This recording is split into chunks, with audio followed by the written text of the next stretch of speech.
can you just tell us about you know, your music career and how you've arrived at Metabeats? Yeah, no probs. How did I arrive at Metabeats? A phone call from Leeroy, basically. But we've known each other a good while.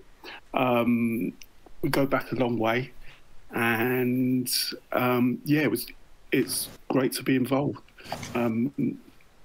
Where did we meet, Lee? Oh man, tell us about some of the projects you've done. We met when to really to get to know each other was when you were doing Clever Brains Frying with Keith. Yeah, that's right. Yeah, even before that, I mean, I started a long time ago. At the beginnings of sort of hip hop and electro, that's when I sort of fell in love with DJing, and on from there, years later, the rave scene sort of started, and making a few tunes like that, and I ended up making a few rave records on Dave Durrell's label. Dave Durrell had a sort of big record called Pump Up the Volume, #1 in the UK. I don't know if you remember that, but anyway. I played a gig with the Prodigy at the Astoria. When you released Charlie, basically.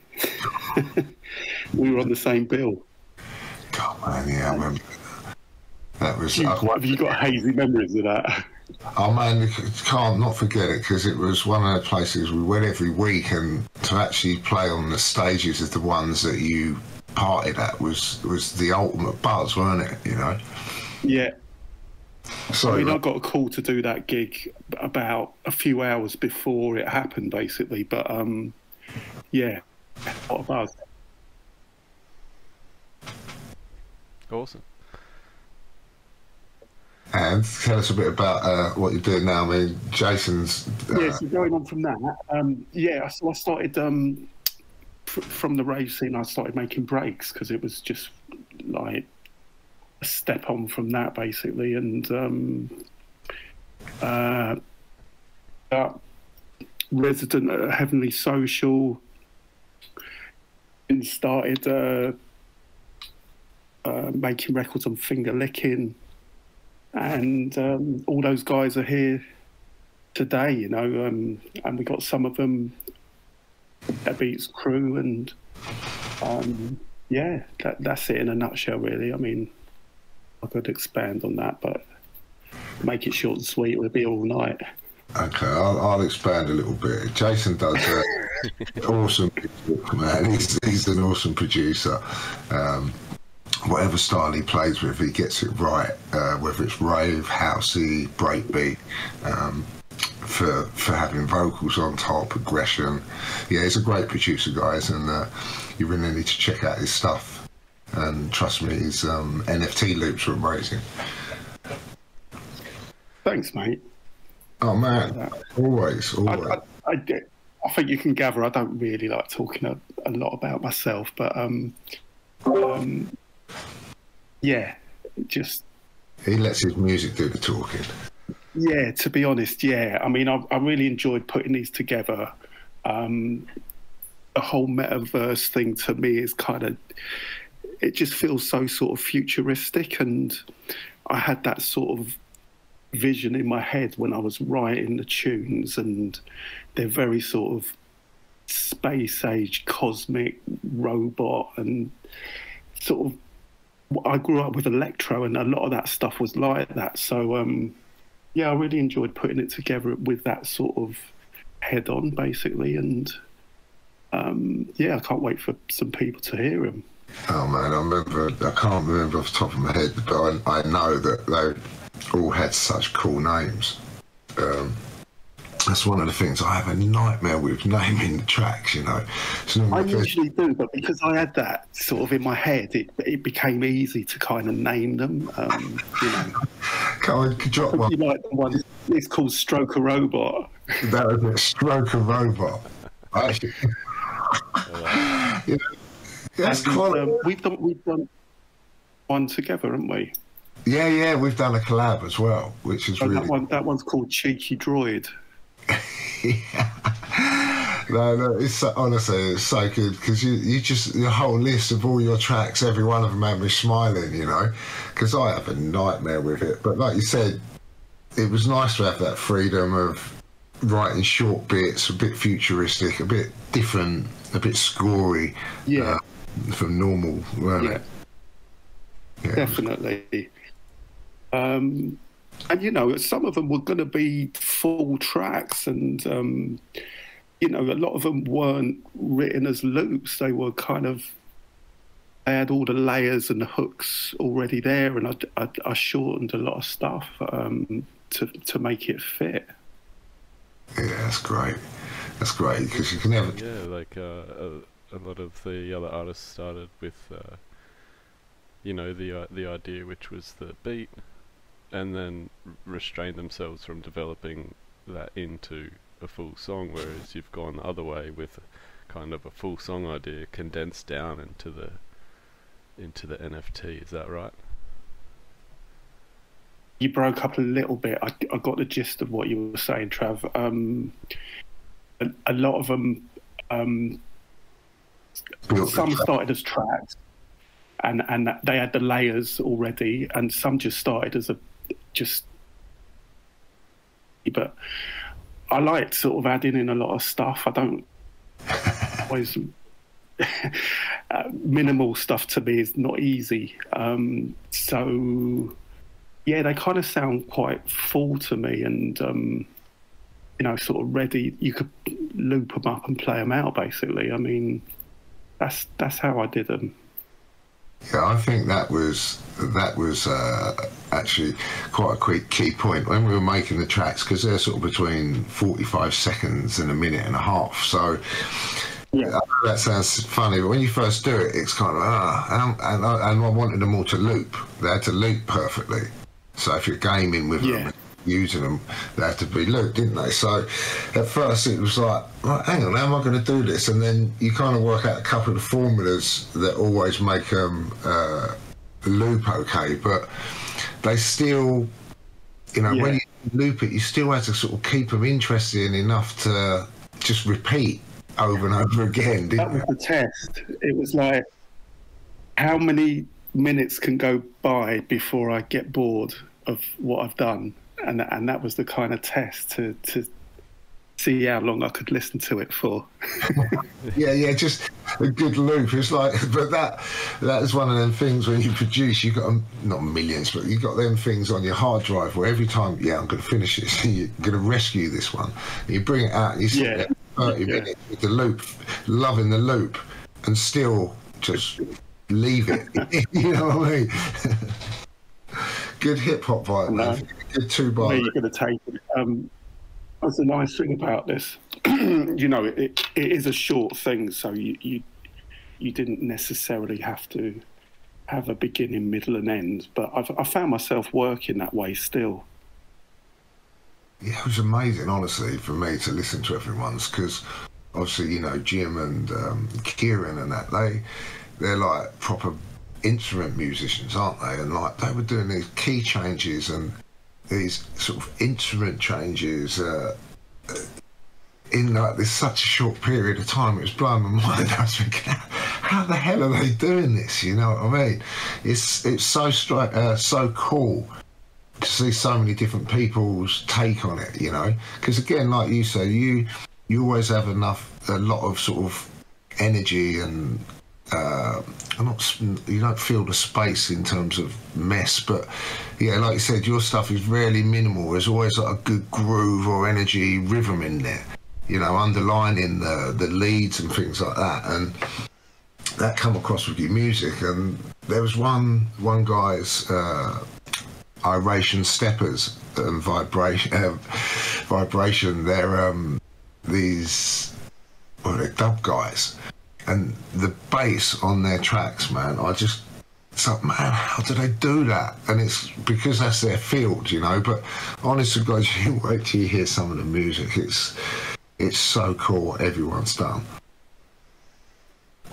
Yeah. Nice, man. It sounds great. I mean, a lot of the artists you've got, like you say, I mean, I'm the same as you, Lee. Adamski for me is one of my heroes. You know, I was listening to that live and direct album on cassette every day.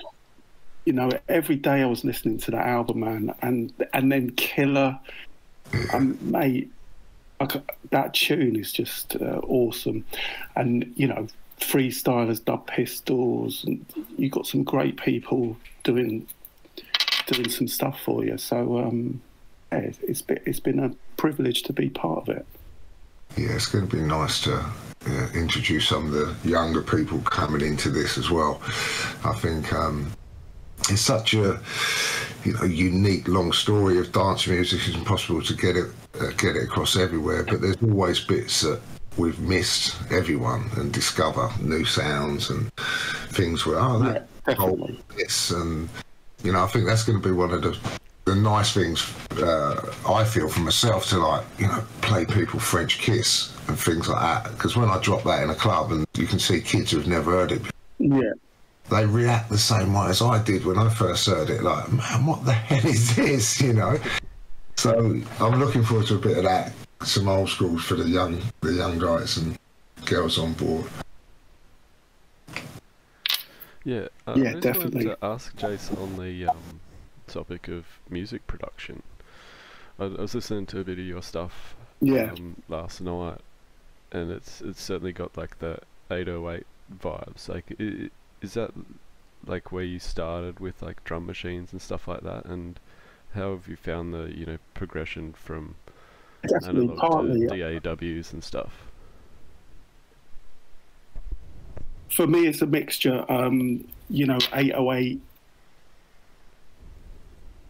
scene that I grew up with, people like Africa Bambaataa and Egyptian Lover, Man Parish, and then the house stuff. You know, I liked a lot of that, and that's 909 bass. So they're the two drum machines, obviously, for dance music. But alongside that, I was collecting funk records and finding breaks, you know, live drumming breaks, and buying 2 copies of stuff and messing about with them on turntables and extending the loops like they did in the early days, and just having fun with it. And then those loops speeded up, became the essence of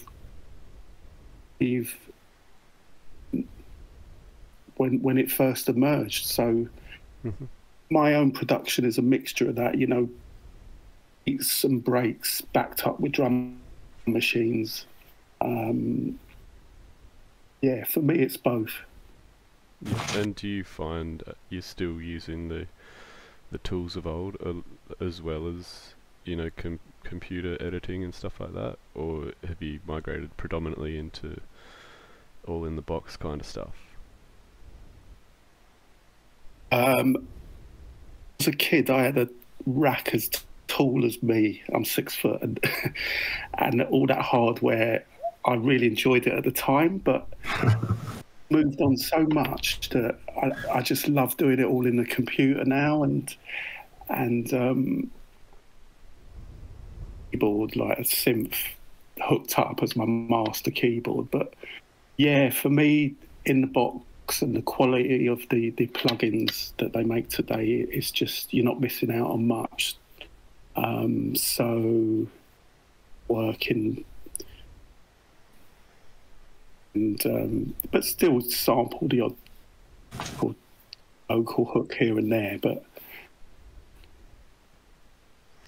yeah, cool. Leeroy, do you have a similar production style? Are you mostly in the box too? Yeah, mostly in the box. Most of the compressors I'm looking at right now and all that are just for show nowadays. Got some nice lights on. My twin DAT player, my cassette player, my CD and DVD to VHS to DVD recorder. Yeah, I've got all my analog stuff sitting around, but I'm more in the box. I've got one like synth mini brute synth, a Dark Energy, which is like analog, and then I've got a really cool Electron heat distortion unit. So I've got a few outboard things so I can twist stuff up a bit, but most of it's in there now. And I find for me personally, I'm just more into sampling than anything else, really. Yep. It's just kind of it's already there. You can find the bits you want, and the way it goes today, I mean, it got to the point where, you know, you'd spent hours in flicking through records in the past just trying to find that one bit where the drum beat is clear or the bass line is clear or something, so you could lift it, you know. But now I can just take the vocal out of any track in the world and just pick it up and lift it out, and you know, the technology is there, so the bootleg thing, the recycling of music, which is kind of where dance music comes from in regards to the hip-hop sampling and the Allman Brothers beat. And we were kids in bedrooms taking people's stuff and mixing it up and adding to it and making new stuff and DIY, and it, to an extent, it's still the same. You know? Yeah, definitely still doing that myself. You know, but then again, you do have the disadvantages of technology. You know, auto-tune, for God's sake. Don't get me wrong, if you've got the odd one or two lines that your vocal that needs a little pulling in line somewhere, but like, if you can't sing, don't sing. All this fucking shit in America. Yeah, we're gonna be all that stuff. My daughter kept walking around singing stuff like that, and I'm going, what are you doing? You know, use your own voice. That's a robot. It's a machine. People don't sing like that. I actually had an artist who we were doing music with, and he said, we should do a tune like that. I said, no, we shouldn't. Why? And he said, because everyone does it. I said, is that not even the more reason not to do it? Yeah. Oh, it's nasty business, man. So that's some of the bad stuff about technology, you know what I mean? Yeah, I definitely had to auto-tune a few vocal tracks in my time, but yeah, I quickly gave that up. It's not an enjoyable process, and it really is quite destructive, in my opinion. Yeah, that's right. If there's one, like... There's just too much of it, basically. I mean, yeah, there's too much of it. It's just nasty. And like people say, yeah, but it's like another instrument. It's like, I'd rather hear an instrument than that, you know. It's... Oh, I don't know. It cheapens people's talent. You know what I'm saying? That's the thing with me. I just like... Oh, yeah, fine. Like you're moving, you know, vocal notes like 3 tones in another direction. It's like you got it quite wrong. Like, we should do it again. Yeah. What's wrong with do it again? We've not got tape anymore. Yeah. Do you know? It's not going to cost me anything in tape. But yeah, this is it's a whole new world now. So the technology, everything. Even with Jace, we were chatting about coming on here, and the fact that this is still a new platform for both of us. Obviously, I've looked into it a bit more, but Jason is excited about the process, I suppose, as I was back in the old day when the rave was building. But he's like all of us. There's still lots of bits to learn about this, isn't there, Jay? It's definitely. I'm a novice. I'm not quite sure what I'm doing, but I found my way into the warehouse at least, so that's a good start. It's not that bad. No, I'm not that bad. You'll find your way into OpenSea soon enough. Yeah. No, we're still both running on MySpace. Oh, Lord. Yeah, I've just closed the account. God, I remember that when that shit come out. I was like, ringing up my best computer buddies. Man, you couldn't help us out, could you? What's up? I need a photo put on MySpace. I need the coding. You know what I mean? Oh, don't. What was your theme tune on there? A theme tune? Christ. You'd be able to add music to MySpace profiles. You got, I'm not sure I got you that. got good memory. Yeah. That's where it all began, right? The start. Really. The start of Web 2. Now we're talking about theme tunes for Web 3. Yeah, I know, and the uniqueness of it. Again, this is such a new thing for all of us to be giving these loops away, and but also very exciting thought of giving something so collectible to someone, you know, and seeing where it gets used and how it gets used, and you know, it's quite exciting. Yeah, for me that was the attraction as well. It's like I've always collected things, and I'm lost you there. stuff. So, you know, to make things collectible, that's always excited me. You know, I'm forever collecting records and Star Wars stuff, and you know, Yeah, it's the same thing, isn't it? Mm. It's like being a kid again. You know, a few of my mates and that. Oh man, not furious. They just keep getting suckered into this NFT thing. Yeah, man. I minted another one last night. Did you? What'd you get? Yeah, I got this, I got that. You know, rank 4259. You know, it's like school again. Like, literally, you know, oh, you got to get one of these, and oh, look what ranking is. We've got to swap him. I've got to get rid of him. I've got to get a better ranking. You know, like the cards and all that. It's quite funny. It's quite youthful. Is that kind of what inspired you to bring music into NFTs? No, I mean, again, for me, I wouldn't. I do like gaming. I go through stages of it and stuff. Again, it's that thing of it can be that addictive, and you end up sitting there till 3 or 4 in the morning. Just one more go, you know, and like. So I can take it or leave it. When I haven't got it, I kind of miss it. But when I've got it, I have to sort of control myself. But I still think it's a little bit more exciting focusing on that and the music side of it than trying to do what we do every day of our lives, which is write records and singles and DJ music for DJs to play or whatever. This is, you know, you can think of this place that hasn't been totally developed or invented yet in terms of metaverse. You know, these planets and places that are going to need music, and people are going to need entertainment, and the originality of it. The same as the art NFTs, the same as fashion NFTs, any other NFTs.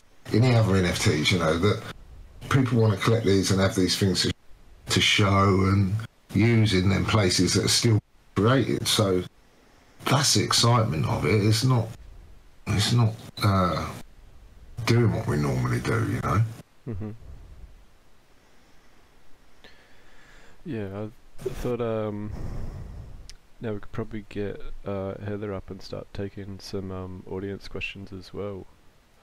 Yeah, let's do that.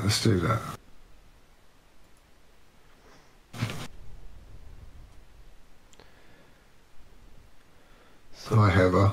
I'm muted. Hi. Hey. Good morning. Good evening. What's up, Jason, Leeroy, Trav, everybody in the MetaBeats. How you doing? Good.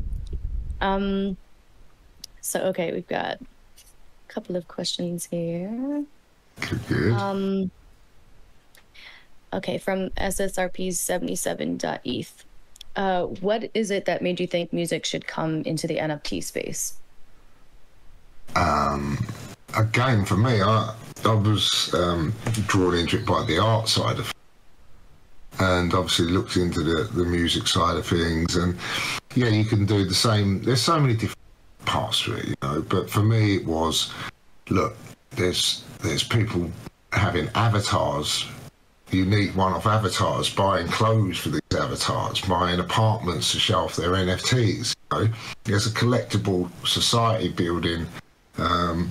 And everyone needs music. It sums up moods. It sums up atmospheres. It's emotion. And that was the brief really to everyone. Look, it's got to cover human emotion, whether they're flying around in space, driving a car fast, running down the street, chilling down the street. You know, it was that world's there. Gaming, headsets.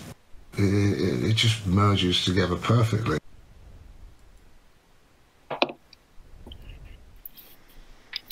Yeah, I thought the same. I mean, art the art side of it's great, but merging it with music just gives it another dimension, and it just looks amazing, you know. So why not? Yeah, and the fact that they're one-off pieces, unique, Yeah, so kind of, that brings it into play with the concept of it as well. You know, it's making these bits of music collectible art as well. You know, whatever you want to bracket, you want to put under art, covers all genres. And to us, like we were saying, to actually, it's actually a privilege to do a one-off thing. And create interest from it. It's just hard enough trying to create interest when you release 1,000. So, Yeah, it's so hard to self-promote as a creator. And I've even seen in the NFT space, you know, people who have a large following and like somehow a project doesn't really get as much attention as it deserves. And I don't know, it's just such a crapshoot, no matter how amazing the art is, how amazing the music is. It's I don't know, it's a combination of luck and being in the right place, right time. But yeah, I think NFTs were ripe for art and music to come together. And I actually want to get back to Dana's question, which came after this last one, but I feel like I had a question that ties into this part of the conversation, which is I wanted to know if you could talk a little bit about the process in creating the loops for the Metabeats collection. And like, did you work closely with the visual artists that did the visual components? Like, did the music come first, or like, does the music inspire the visuals? And did you work at all with the artists beforehand? no, the music come first. It has always been about the music. That was the concept, you know, because it's for the other people the people who buy the music, own the music, in a way to decide what they want to do with it. So that was kind of always going to be the priority. I wanted to make the artwork kind of mind-blowing. If you're not taking the music off and doing something, you've still got a beautiful piece of art. You've still got something that's really cool and unique. So collectible, you know, that's the whole thing. I want people to want these things, you know. So yeah, the music. Firstly, I would get the music. For example, I get Jason's tracks, and then I'll listen to them, and then it's like, okay, this one there's no break in the drums, so I'll put a drummer avatar on. And then the next one, it's like, oh, well, there's no beat on it, so that's going to be keyboard. You know, so I go through every track of every artist, decide what avatar they're going to have, DJ, keyboard, or drummer. But so there was no real connection between the two, and to be fair, none of the artists have seen them yet. There's a few more being developed and stuff like that, but yeah, bless them, man. So many people have put their trust in me. You know, I try and, whenever I talk to someone, I try and give them a little look on the phone and show them one or two of their avatars and what's going on. But that's why it's exciting, because all the artists are waiting to see what's been made and created of their work as well. So it's great. Yeah, that must be so cool. How did you feel about the work when you saw the artwork, when you saw it, Jason and Leeroy, after you created your tracks? Yeah, I mean, so far what I've seen looks amazing, and for me, you know, it was the freedom. It was freedom just to write some music and not have to think about where it's going to be placed, or the dance floor, or how it's arranged. And you know, there's certain factors you have to take into consideration when you're doing a tune that you're releasing, that's mainly DJ led. But these were kind of, can write anything you like, but obviously it's got my sound to it. But I'm really proud of what I've written, because it's come out even better than really kind of thinking too hard about what I'm doing. So yeah, I kind of went back to even doing some rave stuff again under my old name. And that was brilliant to do and put together, and wrote some lyrics for a lot of the bits and pieces. And yeah, it's just really nice to get creative and not worry about the Beatport chart or any of that rubbish, you know. Oh man. And that does make it unique. To me, that makes it unique. It's like one of one, and it's something different to what I'd ever do if I put something out on with a label. Yeah, also for me, in terms of, you know, like Jason was always, oh man, I'm loving this, and I'm like, you know, I'd be a few months in, oh, someone's let me down. Oh, do you need some more tracks? I'll do some more tracks.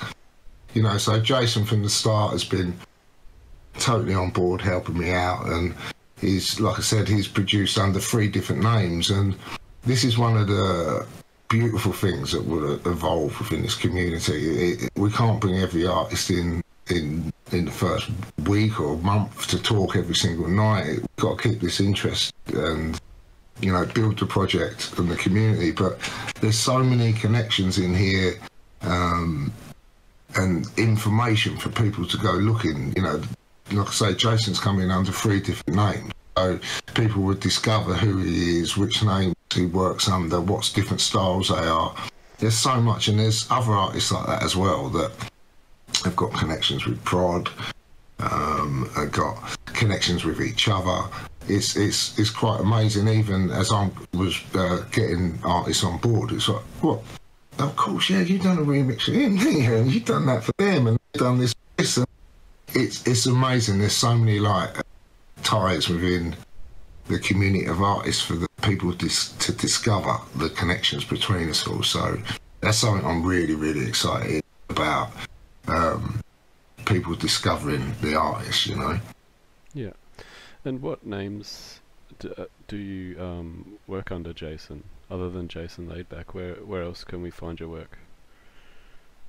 Yeah, so the Jason Laidback thing is breaks, and I was signed to a label called Bolshi, and making breaks in the early days and playing at Heavenly Social and all over basically.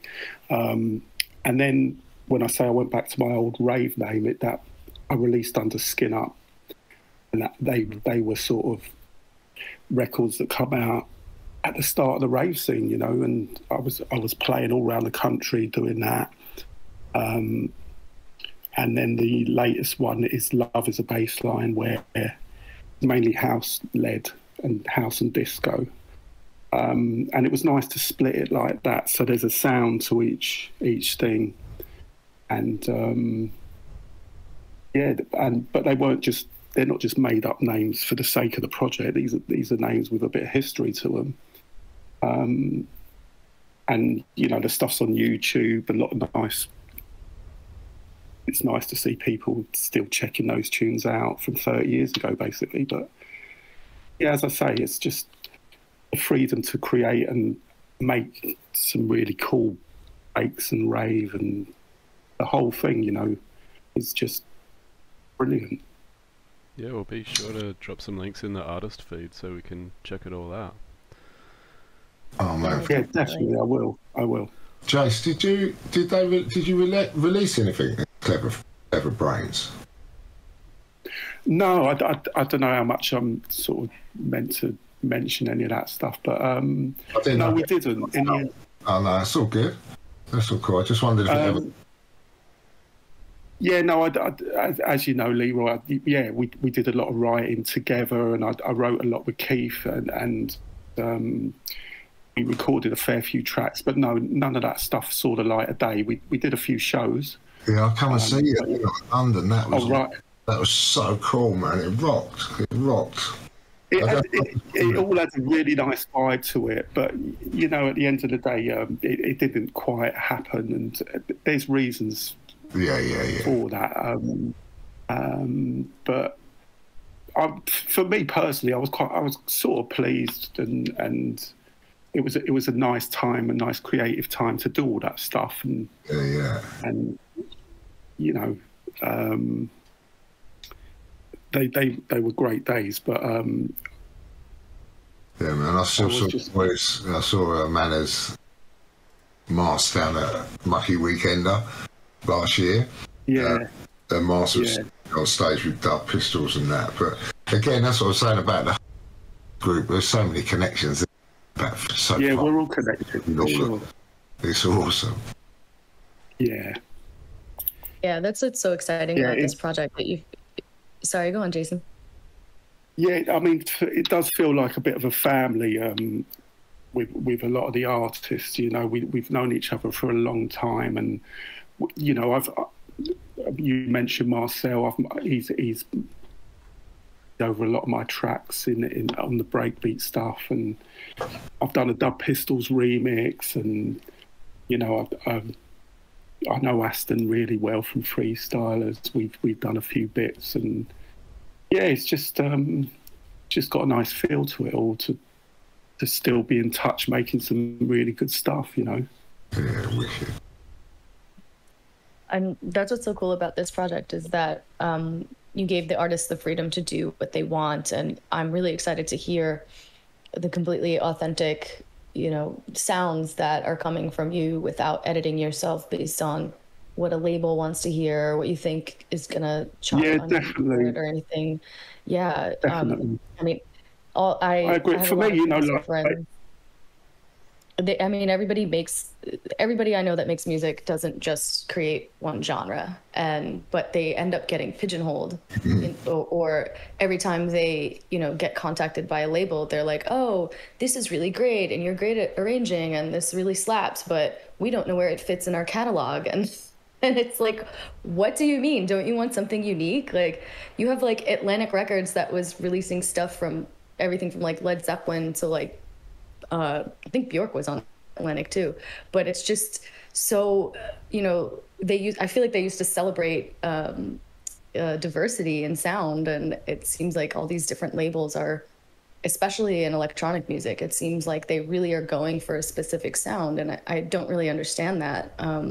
But that's why this project is awesome, because we finally get to hear what the artist really wants to put out there. Oh, for sure. I mean, honestly, I just can't begin to tell you. Every person has done stuff outside of what they normally do, you know. And the bottom line is, it's still always underground. We're still DJing, playing live shows, writing music, you know, for an audience which is 70% underground. We're in clubs, we're in raves, you know, recreated raves where, you know, we might do festivals, which is slightly a broader audience, but you're still in a dance area. You know, you're still playing new music by new producers that come on the underground that you can't hear unless you know them, or you go searching for that genre, you know. So it's, like I said, all the artists in here write underground music, really, anyway, and it crosses over. The art to music is, you know, the quality of it doesn't have to be commercial to cross over to public, you know, the mass public. It's about just having the right ingredients. It doesn't have to be cheesy, and you know, it's about the right ingredients, knowing what you need to make the dance floor rock, or you know, make everyone feel good on the dance floor. And in the underground, you're standing in the middle of a dance crowd every week. You know, you're not like in a businessman in an office trying to tell me what's cool and underground and what's going on. You've got to be out there hearing it, feeling it, living it to actually understand that, you know? Yeah, definitely. SAS Definitely. 2002 asks, what about a Metabeats music label? I think we kind of addressed that question there. It's not a... Yeah, that's a quick one. I think that is definitely something for the future, if I think the demand's there. But again, that's not the ultimate goal, you know, because again, there's so many elements of this, and the brain power needed to categorize everything and make sure that you can achieve it is very wide, you know. And the record label is nothing new, so we've got plenty of people who run labels and on board in the team and that could sort of set that up instantly. But whether it's something we want, you know, how does this work, is when's the platform going to come where NFTs count for charting music? If it's if an album comes out, when's it going to get registered in charts? You know, all this stuff is relevant depending on what the artist wants. If you want underground and all that, you don't really care. It'd be nice to have one of your tracks do really well in the sort of commercial side of things, but you don't write to try and achieve that. You know, that's a different level of music. So, you know, does it suddenly become watered down when you're trying to sell an NFT, 1 million copies of an album on NFT? You know, is that as cool as, all right, 100 of them? Yeah, they'd be more expensive, but there's only 100 of them. You know, I don't know. How do you gauge all that? You know, I don't agree with the principles of Spotify and renting my music off iTunes. I've said all that. You know, the only way at the moment I can consider doing a Metabeats label is, one, if all the artists to it, and two, that, you know, there's a market for it and they can all make decent money, man, because there's no point in doing any of this stuff if you're an artist anymore, unless it's exciting. There's a chance to get a fair day's pay without a record label, you know, taking it all from you. Yeah, for sure. Yeah, definitely. It's a whole extra job in addition to managing this community and this project. To start a label too, it's a completely, you know, extra undertaking too, and it would have to be something that's mutually beneficial. Sure. Yeah, it's much simpler though, you know, like I could say to Jason, you know, irrelevant of the Metabeats thing, you know, if Jason gets a good following in here and decides music and releases tea, you know, he can do that as himself and bring the community in and advertise it within here. There's so many elements to it. But like I said, that NFT thing for an artist, if I decide that I want to write an album, a single, an EP, anything, on an NFT and sell it, yeah, I don't have to try and sell 1 million of them. I don't have to try and get 2 billion streams to get a bag of peanuts, you know, because the people that are buying it are into me and buying it for the reason of the value I'm offering with utility, is the fact that it's a bit unique. So they're buying into me and they're buying something that's a bit rarer. I don't need to sell 1 million of them, because I'm not going to be the one getting 20% of it anymore. You know, if I'm getting 80% and giving 20% to the rest of the people, I'm 3 times better off, so I don't have to sell 3 times as many records. Do you understand? The numbers for an artist, I've got control. I can see how many I've sold on the blockchain. You know, I'm not have to deal with some publisher, oh yeah, I'll account to you 6 months later, and you know, 2 years later you find out you made 20 pence from Spotify, but oh yeah, but the distributor that took 15%, you know, so he's driving around in a Porsche while you're on your mountain. You know what I'm saying? Right. And also I think what collectors are, music collectors too, and especially music collectors that have yet to make their foray into the NFT space, I think they don't see the connection between like old school dub plate culture, where, you know, you'd have only a certain a limited edition of copies, and NFTs make it possible for that to be like immutable ownership of these things that wasn't possible between that time in history, music history, versus when MP3s started coming out and people were, you know, ripping off of LimeWire and gosh, what was the other one? Napster. So I think people need to realize that, like, even without utility, just even selling the tunes as dubs is something that's valuable. Yeah, I believe that. I truly believe that. I mean, like I say, a lot of the people in the artist roster and that are my heroes. Like I said, I know Joy Boys are listening. Man, I used to follow them around, and some of the music they've submitted, it's like, just takes me back to being on the dance floor rocking you know, in front of them. It's like, man, that one, that one, that one. It's just like, you know, when we used to go out, the energy is rocking, and, you know, there's just such a vibe in here that doesn't really have to associate, like I said, with the outside world. The dub plate thing we've all done, and the value of it, I think it's in a way, some of them have trouble actually sort of getting to grips that you're kind of letting go with, to give someone something to do more than you normally do with. Because we've always had to be so protective of the pennies that come your way, in terms of, man, you know, what is that guy taking 3 times as much? Is he? You know, there ain't no protection for artists, you know. And if there is, and you've got to go, lawyers, like clocking up the pay, you know, oh yeah, I charge like £300 for like half hour on the phone. And they keep asking you the same questions to get to 30 minutes and all that bollocks, you know.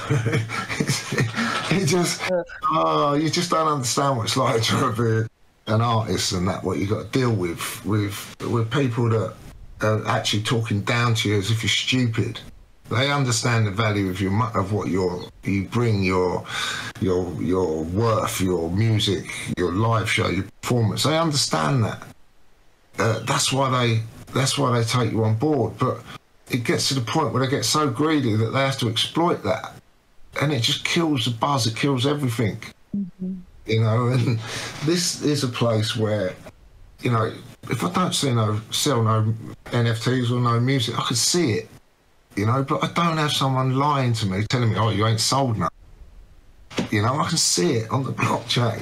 And man, that's enough for me to give me peace of mind and to make me want to continue writing music. Because otherwise, I'm doing it for someone else. I'm not doing it for my kids. I'm not doing it for anyone. I'm doing it for someone else, you know, and that is disheartening, and it's enough to make you give up. Yeah, it's extremely demoralizing. But I feel like this whole space really has given me personally a lot of hope, and I've seen people's lives changed by it. And I genuinely believe that that's something that you're creating for the artists that are part of this project and people in the community through all the connections that we're making, like you were saying earlier. We have so much talent in this server already, and it's just starting. So I think it's going to create a lot of opportunities that we haven't even foreseen yet. You know, I think because the likes of Jason, you know, he's such a good producer, and the Enjoy guys. We've got so many musicians and producers in here that can share.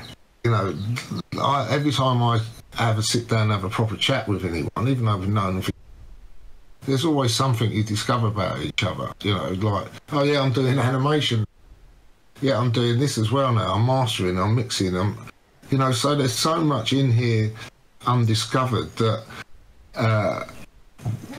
we can't even begin to introduce in 2 weeks. Like I'm saying, I'm going to find someone to come in and talk a bit about themselves and the project every week. But I'm sure, you know, Jason tomorrow think, oh man, I could have spoke about that a bit more. I'm looking forward to coming back on a bit more when I've known a bit about this. Or, man, this is a place that, yeah, I think is really going to be beneficial to everyone. You know? Yeah. What's your hidden talent, Jason? So I've Mine. I don't know. I'll have to get back to you on that one. You made that video today. Oh yeah, the video. I like putting together digital art and video. Yeah, it was on Twitter. The link into here. It's on the Meta page. It's like, yeah, I'll just knock this up if you want to share it. You know, it's, oh man. You know, that's what I'm saying. All of us, especially if you're creative, normally, you know, I can sort of like basic my way around a few sort of Adobe products and things like that. You know, I know if I took the time to learn it, I can learn anything. But it's kind of, when you're in your music, but you always want to be an artiste of drawing or creating as well. It's something that kind of is always lurking in the background. I think it's not such a similar process, putting layers together to make something creative to make a finished product, you know? Yeah, definitely. I mean, I'm a terrible drawer, but the appeal of using footage and video and layering it up, like similarly like you do with music, is I find really interesting. I'm just starting to get to grips with it. But the next step on is what you're doing, Leeroy. You know, the animation of the avatars. That's just like next level. I wish I could, you know, do a bit of that, but you know, only so many hours in a day where you. Oh man, you got to crack on and do some music, you know. Yeah. Oh man, I'm not even going to tell you because I'm just going to tease you. We had a thing yesterday, and so the avatars. If I said, "Can you take it like a camera and do that?" Could you do that? And he's like, "Yeah, I'll do one for you." Right, so mate, I am waiting for this avatar thing. That hopefully it'll come back, like I hope, for advertising. And Jesus Christ, if he pulls it off like I envisaged it, then what we can do going forward would just be crazy. Honestly, guys, I can't. It's hard to express it. You need to look at the avatars, especially the drummer from a 4K that one's dope. Screen, a big screen. On your phone, it just don't do it justice. Mm-hmm. Yeah, Jason, I just saw, I dropped the link to that post on Twitter. That's dope. The animation that you made. No, sorry, you're breaking up. Sorry. Oh, the little video. Oh, I was saying, yeah, the little video you made. I found it on Twitter. It looks dope, and I posted it in the banter channel. Thanks, Emma. Yeah. And Dana, I didn't forget about your question, but I do want to ask, since I feel like it's related, what was your introduction to NFTs like, and how did you get into this world? Who's that for, Jason or me? Both of you. Sorry, I didn't hear any of that. Oh, I wonder if my fan, maybe my fan is blowing. Is that better now? It might be because it's coming a bit. I can hear you now. It just cuts in and out a lot on my computer, but yeah, that's another reason why I haven't joined in as much as I'd like. Oh man, can everyone? I can hear you now. I can hear you now. Okay, yeah, I think it was my fan blowing into the mic. It's hot here in Florida. So I was asking, what was your introduction to NFTs like, and how did you get into this world? And it's a question for both of you, if Leeroy's not answered it already in a past AMA. But for anyone who missed the previous AMAs, I'm sure other people are curious. For me, I'm a novice. Jay. I mean, yeah, I'll just give you a brief. Jason. I'll tell you about how much I don't know. I've just seen little snippets on the internet, you know, on Instagram, on reading about the Bored Ape Yacht Club, you know, that's got a lot of attention, obviously. But when I saw it, I kind of got it because I'm a collector myself, so I kind of understand why people go mad for certain things and they connect with certain things. So I just find it exciting. I've always been like that. Obviously, knowledge at the moment is not great, but I just keep looking at them and researching them, and in time I'll just learn more. But it's been great to actually make some, you know. Mm-hmm. So this is your first NFT project? Yeah, for sure. Yeah, I wouldn't have done it otherwise. Mm. Yeah, that's a great start. Yeah, this project was perfect for so many. Really, I have no intention of doing my own. It's scary doing anything as an artist, moving out of your comfort zone in terms of music is always a challenge and a risk, and it's hard enough building up any sort of following on your own as it is. So it's like, man, look, you will put your toes in. I've got everyone's backs, you know. Let's fucking try it, man. Let's try it, you know. And the majority of the guys are just hungry to try new stuff. That's how we got where we are. And it was, you know, there's still some of the guys are like, mate, I don't know anything about it. Tell me what I need to do when I need to do it, you know. And I'm like, you know, jump on the Zooms, jump in Discord, ask questions. There's a channel in here for finding out about wallets and trading. And, you know, man, I've been doing this, working into NFTs, I suppose, for 8 months or something, and doing 7 months for 7 days a week. Yeah.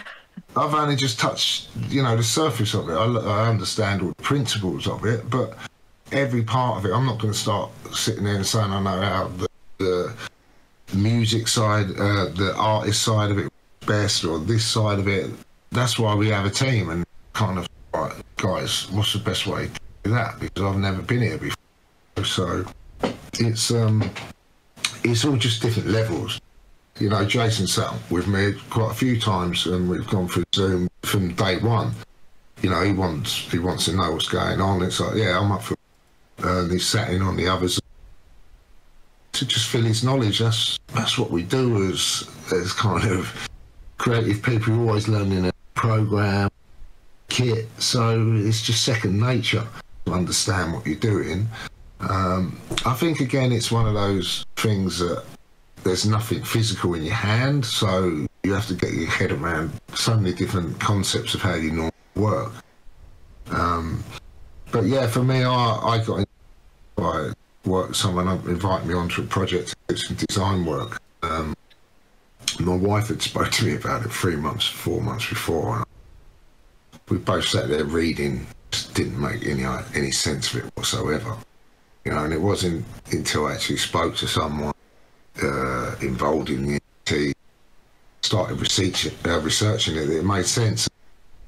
So my first thing was, don't try and understand it, accept it, then you'll understand it. Accept that someone buys a JPEG for £1 million, and then you'll be able to understand that it happens, and that the reason it happens because there's this contract attached to it that makes it unique, that you can take it out into the world, make a burger bar, make a chain of burger events, make cream, make CBD oil, make candles, use that product, you know. And that's, you know, it's new, it's exciting and stuff. So, yeah, it's a, like I said, for me, it was like, right, I really like the idea of this. It excites me again to try and do something different. The attachment is always there, like I said, music, to anything from gaming to TV to movies. It sets the scene, you know. So it was like, man, let's make some NFTs with my talented mates. Yeah, I think the best way to learn is we can attach things to the NFT. Is that right? Mm-hmm. Yeah, and the best way to learn anything is to just like immerse yourself in it. You know, if you want to understand NFTs, then try creating your own. See how you can create your own. Start a project, and you learn from there. And I've been into NFTs since 2017, and I still feel like a newbie. I'm always learning something, and the space is constantly evolving, and there's so many projects that even when you're paying close attention, you're not seeing everything that's out there. So there's just always more to learn, and that's what's so cool about it. Yeah, again, I think a lot of you know, this is young people. This is like getting old now, and you know, a lot of the young people are so excitedly beaming into this space without experience of the world, what goes on outside the world, you know. Bartering, haggling on a market stall, trying to get the person who's ripped you off for double the money down to the proper price and stuff. You know, there's so many things where I see young people steaming in with sometimes great ideas, but no way of attaching value to it. Like Jason was just saying, you know, the beauty of one of the NFT things for all of us as well. It's like, what? So I can do that. I can give them that as well. I can attach that to it. I can make it a bit more than what it is, you know. And I think that is second nature to a lot of us. And I think a lot of the NFT projects, people are steaming in there, and it's just too digital. The brains are too digitally focused instead of, like I say, merchandise. Don't get me wrong, but merchandise is old news, you know, T-shirts and hats and stuff. It's essential to have because very wasteful, though. People still want it, you know. It's their colours. It's wearing their colours. So, but I'm not. I will do it. I'm not putting it down. But it's kind of like, you know, you got to think different to that now. And there is a bit of music, and it is a digital thing. But how can I take that? How can I make value of that other than sitting and looking at it on the screen? You understand what I mean? I think I agree with you. That's what I'm finding exciting. You know, because it's unique and one of one. To have that, you know, to be able to connect with the people that get them. I'd love to sort of do a studio session with someone that's got the NFT or mix something for fun with them, you know, or have a DJ lesson, something like that. You know, I just think that's really cool. Rather than, you know, I think, I might set up a YouTube channel and talk about DJing or how to put together a remix and all that sort of stuff that's going on now, which is great. But to do it one-on-one would be brilliant. Yeah, I think that's a kind of sort of utilities. I even hate someone that likes what you're doing as well. It's great. Yeah. If they're like collecting your tracks, you know, because again, I was sort of discussing this last night. The collectible value, a lot of it is when I buy my monkeys or whatever. So man, wicked up teeth. Oh man, right now I need the blue fur. Oh man, now I need a noise fur. You know, and you're going through all these different things that attract you and you want them, and this is going to be the same with this. It's like, oh man, I need a DJ, I need the drummer, I need the keyboard, I need one of each of Jason's, I need one of each of Leeroy's, you know. Oh, he's got the gold suit, oh man. So it's not like traits with rarities, it's aesthetics and liking the music and identifying with, which you know, I find really cool. I like that, and I think that's gonna be really exciting when everything drops, you know. Yeah, and Jason, you touched on like collaborative. Thing, like so if somebody has, you know, mints Jason Laidback meta beats, you'd be open to, you know, fleshing out a full song with them in collaboration. Yeah, I mean, definitely. I think of it as, you know, it's not the intention to kind of. It's just more about connecting with someone. They can ask some questions and we can do something together. Or it doesn't have to be like this pressure of finishing anything or making a full tune, but it's more about just having a chat and kind of connecting in that way. And if something comes of it, so be it. But it's more sharing your experience, isn't it? And techniques and stuff. Yeah, it's techniques and sort of trying to teach. I'm not saying I'm amazing, but you know, I can give you some shortcuts to help you on your journey. You know, if it's an inexperienced producer, say, if it's someone that really knows what they're doing, then it might benefit me. Yeah, that's what we're here for. Dr. Dre. Exactly. If he buys one, that'd be great. And in addition to sharing techniques and connecting with your fans, it also, you know. Well, I'm taking a leaf out of. I've watched a lot of Disclosure. I love Disclosure. Oh, me too. And I've watched so many of his tutorials, And, you know, respect for doing that at such a young age. And they're just brilliant. And what he's done and helped out so many people. Yeah. That's kind of what I'm getting at, but as a one-on-one thing. That's what I want to do. For anyone that doesn't know, Disclosure have a Discord too, and during the pandemic, they were doing this thing where they would like do a song live, and for their Twitch subscribers, they would send them the stems and do a remix contest, and then share it on Audius. Like the people in the Discord would vote on the best tune, and then they would put it on an Audius playlist. So they're really doing a lot to help promote all the talent that's in their community. And I actually had an opportunity to interview Guy Lawrence last year when I worked for the whale community. And it was just really great to connect with them. And if it weren't for NFTs, I wouldn't have had that opportunity to speak with one of my favorite producers. So it's that's amazing. It's a cool journey. But check it out. If you're a producer, I would definitely go in their Discord.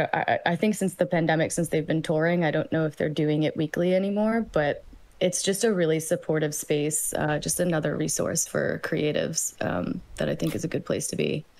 Yeah, definitely. It's great channel. And I wanted to get back to Dana's question because I think it's kind of related, because this would be something I think that you could help with fans that you connect with who buy your NFTs, like in addition to sharing techniques. What's your process for dealing with performance anxiety? But you know what? No, but this is funny because someone actually sent me an email today. I'll find the link and I'll put it in here after banter when we get off the thing. But someone actually sent me an email today about 5 steps to dealing with DJ performance anxiety and stuff.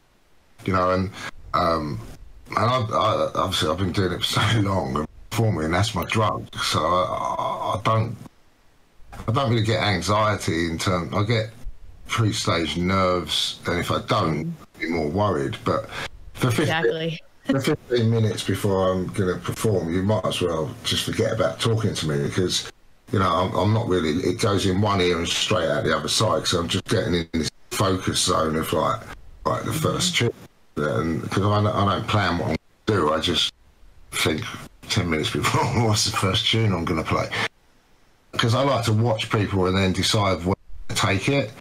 And I like shitting myself. It's part of it. It's kind of you know you can do it. This is one thing. Everything in life, man. Everything in life. It's like from when you were a kid and you're out in the guilt or whatever. So no. That self-confidence thing, yeah, right? If you go over there, the only answer you can get is yes, right? Because you're already at no. Yeah, you're already at no. The only answer you can get by going over there and asking that person for a dance is yes, because you're already at no. Yeah, and so many things are like that in life. When you're at school and they ask you to stand up and read, yeah, all them things. Everyone goes through that. But you can do it. You take that deep breath and you do it. And once you've done it once, you can do it again. You know, and when you DJ, and I shit myself, for, like I say, because that's what I want. That's why I do it. Because I know I can do it. So it's just conquering that initial adrenaline, you know, that's a high for me. So it seems strange because I know other DJs I've hired before, and I'm like, yeah, you're on in 10 minutes.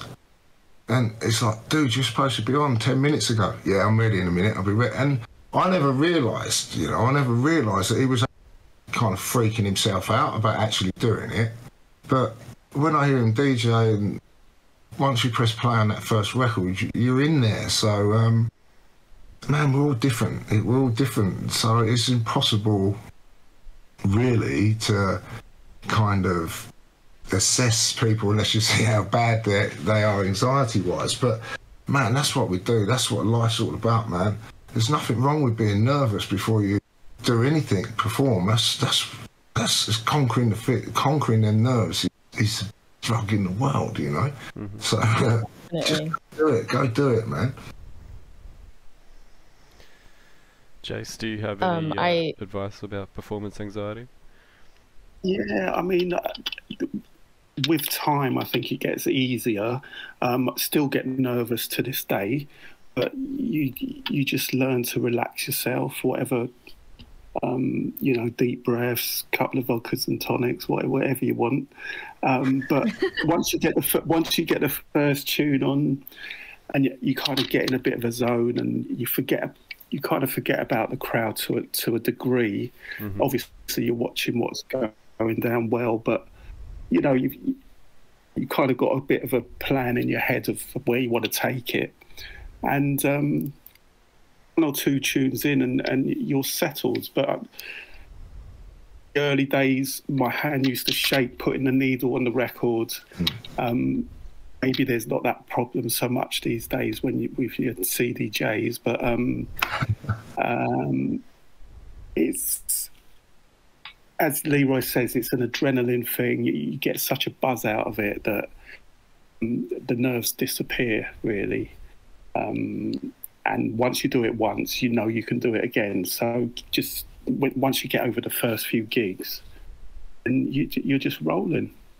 And just remember, you're not a robot, man. You're allowed to make mistakes. Yeah. No. Yeah. Man, I get more nervous doing stuff like this. Most people don't even notice the mistakes that you make. When your DJ set, it lasts for an hour, but it's normally a split second. But it's kind of like, it's human, man. It's human, you know. If you, again, you know, I'm old school, but the sync button thing and all that, I take issue with that. It's a different way of doing it, and each their own. But again, I kind of, I don't like that. I like a bit of, you know, if I want I'm the same. I don't even run my stuff through Record Box. I don't even put my tracks through Record Box. There's none of that going on. No, I don't do cue points. I don't. None of that. No, I treat CDJs like I would treat a turntable. Yeah, exactly. It's like vinyl mode, and yeah. I mean, knock the jog wheel like you're knocking a 1210. That's how I do it, and I love that. It's just more of a feel rather than, as you say, like a robot sort of vibe. It's I think two people worry about perfection too much. Always trying to make this immaculate stuff. You know, it's like, man, yeah, but the digital, man. You know, like there's nothing as beautiful, you know, like a human touch, a human breath through a saxophone, through a harmonica, because it don't matter who blows that note or plays that song, their breath and their emotion is slightly different, you know. And when a drummer's playing a drum kit, he doesn't the snare drum the same volume and the same pitch and everything every single time, you know. And in this world of seeking perfection, of this crush everything to make the music digitally sound as loud as possible, you know, it's kind of, you know, where's the human element? You know, where's the human element? This is, again, you know, I'm not criticising anything. Technology moves, and it's starting to sound like an old man, but you've learned to do it without the technology. You can appreciate the technology, but you kind of say, man, listen, you learn to do it like that. Because if there's anything goes wrong with the technology, you're fucked. Oh, yeah. But we ain't. Do you know what I'm saying? So I think this is, and again, for producers, you want people to come and hear something from the end of the 80s, that dance music, where it changes speed because of the quality of the equipment we had. It wasn't all tight and locked in. When I'm doing DJ sets now where friends have recorded music to WAV form off of vinyl, and man, you know, I'm DJing and the speed of the two tracks is changing constantly because the equipment wasn't digital, it was analog, you know, the turntable. So, yeah, it's each to their own, but honestly, to actually feel putting the music in and feel speeding it up and, you know, using your ear without looking at numbers and stuff like that, you know, because a lot of people, if you go over there and put tape over the BPM window, say, off you go. Then when they'd experience exactly the same thing as we did. The tune finishes before you've got the next one in there. You know, it takes your ear to do it, and you know, little things like that. I can only advise people to delve into. Look where your trade comes from. Look where the music you play comes from. Look where the music you write comes from.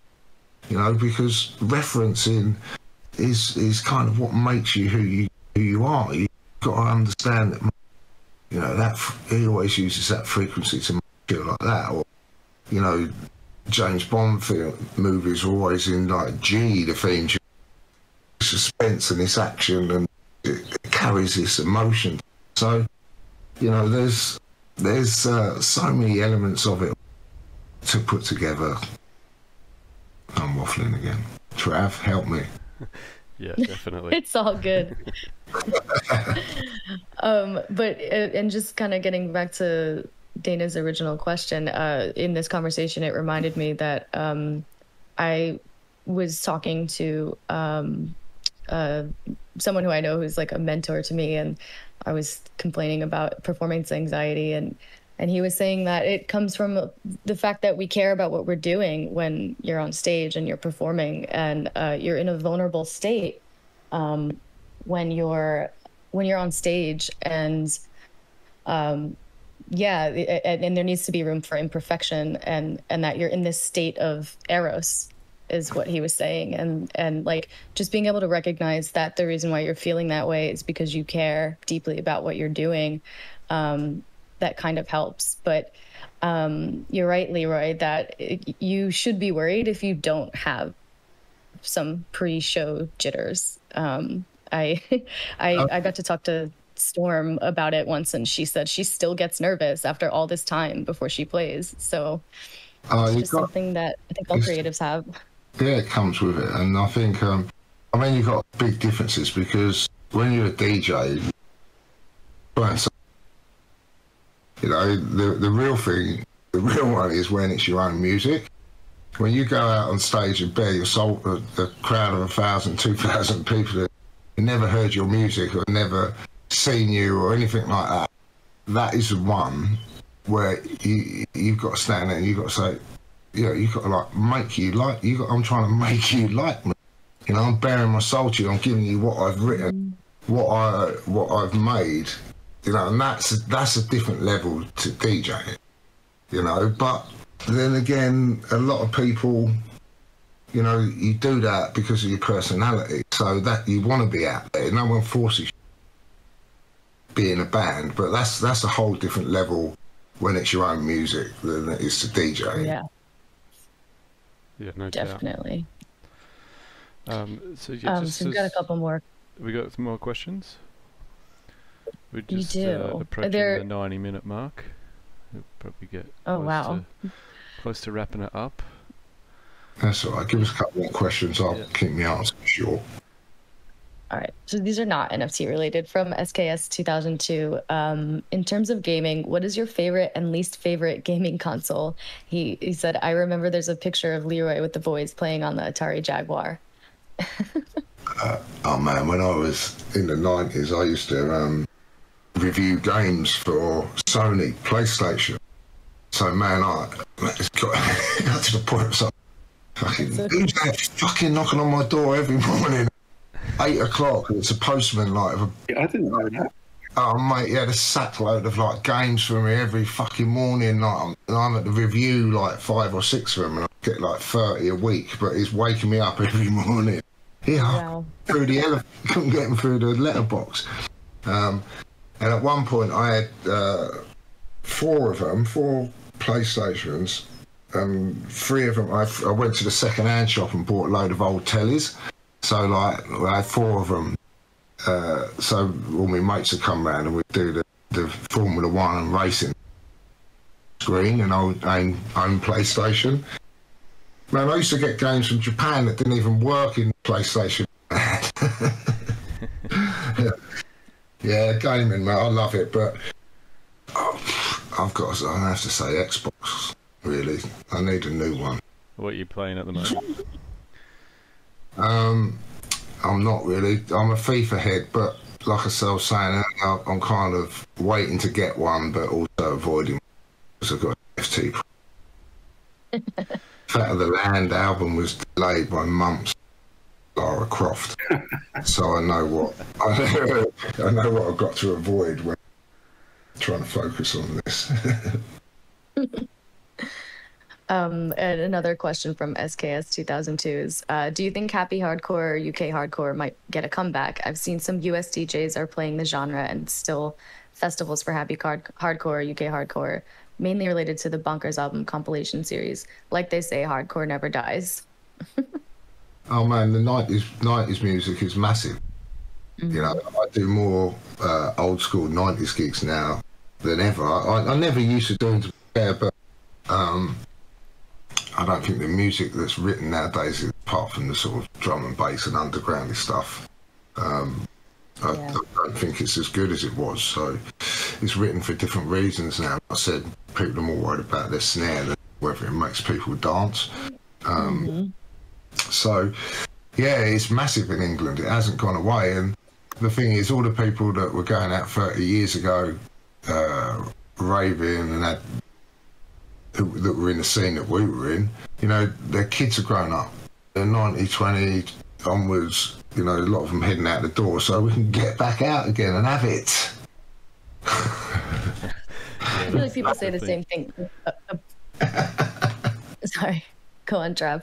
Yeah, I was just going to say there's definitely been a lot more you know, 80s and 90s revival tours in basically all genres in the last few years, you know, outside of the COVID stuff, but yeah.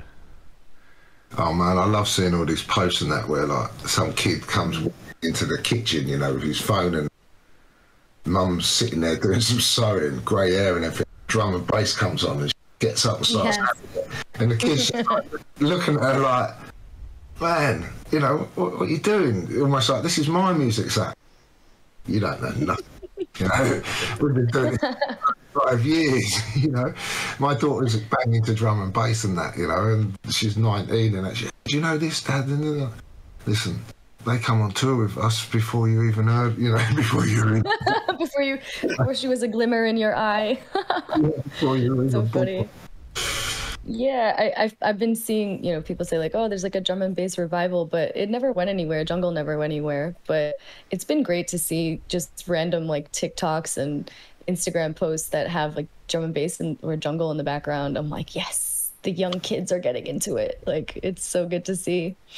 Well, it's kind of funny because, you know, when we were kids, your parents and your oldest, like the Beatles and stuff, you know, who are one of the greatest bands ever. So I'm not, and the Stones, you know, the 60s movement, don't get me wrong, but, you know, it is funny because, you know, there was music that your nan was listening to or whatever, and nowadays we're listening to the same music as kids making it. You know, there isn't such a huge generation gap in music anymore. You know, there was. I mean, and the internet makes it so the kids can find older stuff too that we didn't have that resource when we were, you know, early teens or like preteens. You couldn't just like Google a genre and like find things that you wouldn't otherwise hear. So I think that gives people a lot more exposure. Yeah, but also there was the thing of the buzz of picking up that vinyl album, putting it on the player, you know, looking at the cover and that, going through each tune, whereas now it's kind of, I can just click it. Click gone, 30 seconds. Yeah, that's good. What's that? Gone, click gone. You know, it's it is a fast food world, isn't it? Yeah. So the last two questions. Do you have any advice for budding producers or producers feeling daunted about using NFT technology in their arsenal of mediums? Jason. Oh, you gave me the difficult one. Can I talk about the 90s? You can always talk about the 90s. I was go on, son. Yeah, go on, Lee. We don't really sure on that one. It's new to me too. We don't really approach the production side of it any different. Like I say, it's just thinking outside of the box. How can I use this this creative platform to achieve what I want which is to get a fan base, to get a community, earn a living or earn some money, you know, but more than that, it's got to work both ways. It's what am I doing this for, and how am I giving this someone value to make it worth their time, their money, to follow me, to, you know, to engage with me, and to want to own one of my and continue on a journey with me, you know, for the foreseeable future. You know, that is that's the goal of it. How you deliver that is, you know, we've come up with this idea. You know, like I said, there'll be loads more. Jason said about he'd love to, what he'd like to do back in the tea. So, man, there is so many angles that you can use, but it's about choosing, I think, that's what's suitable for you. And again, I do think it's a very scary place when you're on your own. Even for myself, I've never ever come up with this idea and someone had sort of spoke to me about doing an NFT, you know, and I'd done it on my own. It probably would have been tumbled, you know. You know, but talk about anxiety of stage thing, that's one thing, but talk about anxiety of like continually releasing things, trying to find the people to like it, getting that reach, and the anxiety, man, why am I doing this? That's worse than if you're performing, at least you know you've got a reason to do it. But when we've been writing music outside of it, it's such a small circle of people you're doing it.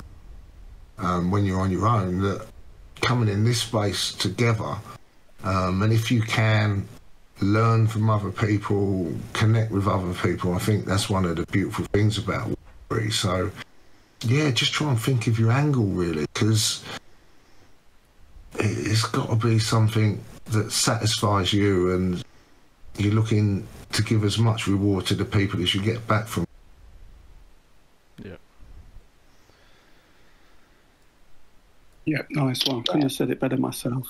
Yeah, I think you answered the second question too, which was like, how do you see producers leveraging NFT tech to deepen connections with their fans while also creating a sustainable income? And I think you kind of touched on that. And then my last question, of course, to follow up from, what about the label, the MetaBeats music label? Like, what about a MetaBeats rave? Like, is that something that you see happening either in the metaverse or in real life in the future for this community? Yeah, for sure. That, I pretty much guarantee that. I'm actually get in contact with a good friend in Berlin who actually come up with software where they can replicate any club. Oh my gosh, that sounds amazing. They're doing one that's a layout for famous one. I've done a 2-hour green screen set. And you just got to pretend the crowd's there, which is pretty normal for me because I play 22 rooms. But so then I've a screen, and then everyone comes in the club. They've got an avatar. You can walk up as you approach the avatar. Their name comes up, so you find your mates, and then you can all talk. Dance together. Yeah, you can talk, communicate together, text to each other. You walk around the club, the sound system changes quite louder. You can buy drinks in there, and all go psychedelic. And yeah, man, it's a mental concept. You can go in there with, for example, your business card or your logo, and stick it on the wall, and it will stay in the club. So whenever anyone else goes in there, visit it, your logo, you know, in the spot in the club all the time, forever. So there's some mad. Yeah. Yeah, we want to. I can't wait for it. Oh, mate, and the virtual DJ gigs, you know, we can do back-to-back through the headsets. Then we will do physical ones because having real people there will never be replaced. It's just where to do it, timing. Like I said, everything's doable. So it's not even it's not even a case of thinking about coming up with ideas. I just really want to focus on getting the first bit right. Yeah, definitely. Yeah, it would be really cool to have like a dual event where it's like in the metaverse space, they're broadcasting the actual scene at the club, and then at the club they're broadcasting the scene from the club in the metaverse space, so everybody gets to see what other people are experiencing if they can't be in the physical space or if they're not in the metaverse space. Well, the good thing is, super cool. With the metaverse thing, you know, we can sort of do the live gigs and do the DJ set, and then got to be at home by 11, bit of Kojak, and then it can just go to the virtual stuff. We're getting on a bit. Hopefully burgaying in the metaverse is a bit easier to get into than the real life one. Because you can DJ in your pants and sandals. Yeah. No, I mean, that's good. or in Trav's case, in his Crocs and his budgie smugglers. I'm gonna have to Google what budgie smugglers are because I'm American, and that's the first time I've heard that. That's so funny. They're called Speedos in my village. It's hilarious. Oh my god. Well, I think that's a pretty good place to leave it, really. The end, yeah. I'm going to change out my boxes and Crocs now. Get out in the real world, man.